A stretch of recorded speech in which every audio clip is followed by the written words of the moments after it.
Então, retomando ao ponto que nós paramos, a cidade de Sacramento ela se torna um ponto de muito conflito, né?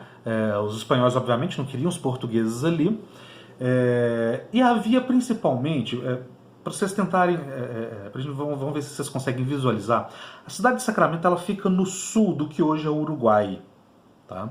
Naquela época, tanto o Uruguai todo, quanto a maior parte do Rio Grande do Sul, pertenciam à Espanha. Então, quando os portugueses eles criam uma colônia lá embaixo, havia um temor que os portugueses estivessem ambicionando não só usufruir daquela riqueza da prata que escoava por ali, mas mais do que isso, eles eventualmente poderiam ligar Sacramento a Santa Catarina, tomando toda aquela região para Portugal e incorporando ao Brasil. Tá? E de fato, no início do século XVIII, os portugueses criaram o Forte de Montevidéu. Tá? Ele foi criado pelos portugueses e era um indício muito forte para a coroa espanhola das más intenções dos portugueses. Tá?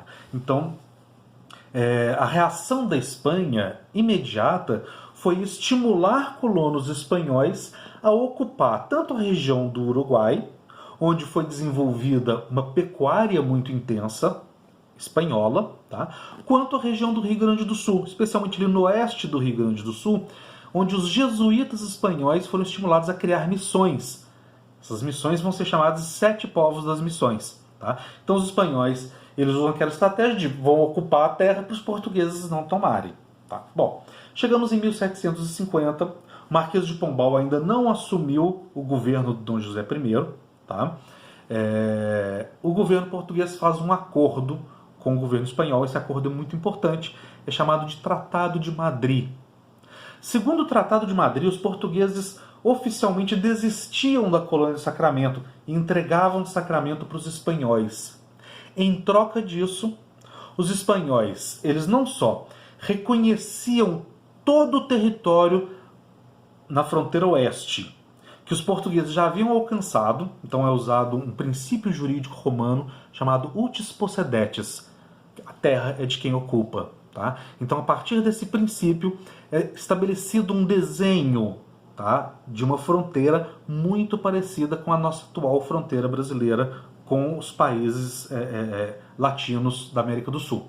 Okay?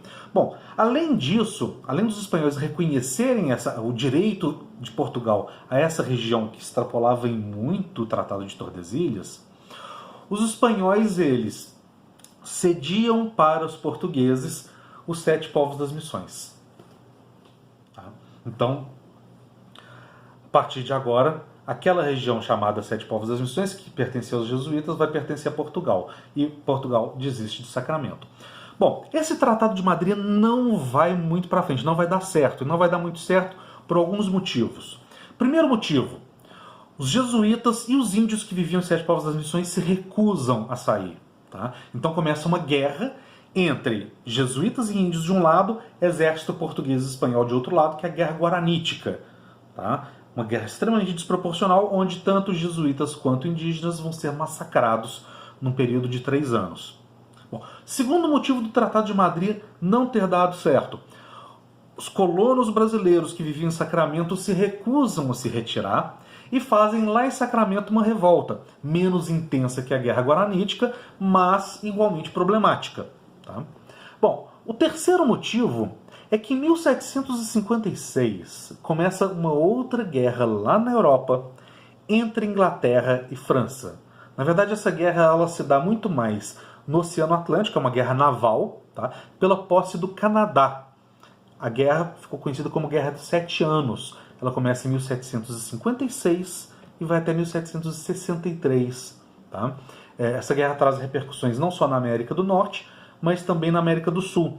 Os espanhóis eles invadem os 7 povos das missões, que pelo Tratado de Madrid pertenceria ao Brasil, e eles invadem também o Rio Grande do Sul e Santa Catarina, e ocupam a cidade que hoje é Florianópolis, tá? Que naquela época chamava Ilha de Santa Catarina. Bom, o Marquês de Pombal então faz um novo tratado, tá? Que é o Tratado de El Pardo, de 1761. Ele é feito no meio da guerra, não é um tratado bilateral, na verdade, é muito mais um decreto unilateral, o Tratado de El Pardo, que ele simplesmente cancela todos os termos do Tratado de Madrid. Tá? Então, esse tratado é menos conhecido, é menos provável que caia no vestibular, mas tem questão que fala nele. Tratado de El Pardo, de 1761. O que ele faz? Ele só cancela o Tratado de Madrid. Então, pelo Tratado de El Pardo, não tem nenhum acordo, não tem nenhuma fronteira. Tá? E é isso. Bom, em 1777, logo depois do fim do período pombalino, agora com a Dona Maria I no governo, lá em Portugal, é feito um novo tratado, o Tratado de Santo Ildefonso.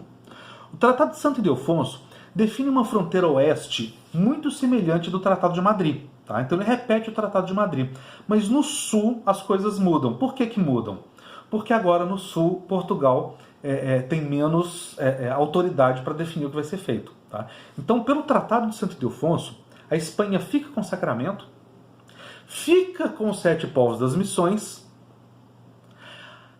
entrega para os portugueses uma parte do Rio Grande do Sul, uma parte leste do Rio Grande do Sul, e devolve a ilha de Santa Catarina. Tudo bem? Então esse é o Tratado de Santo Ildefonso.